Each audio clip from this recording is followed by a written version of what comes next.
Okay, let's talk about a super simple detail in apps that's actually a huge deal. Seriously, think about it. Your DMs, your match history, it's never just random, is it?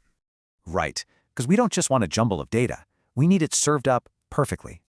So, is this just a minor UI thing, or is it something way more fundamental? Okay, first things first. Ordering is the end result, the nice, clean list we want to see.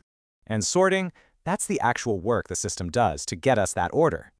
And get this, most features you love boil down to just one of two patterns. First up is chronological order. You guessed it, this one's all about time.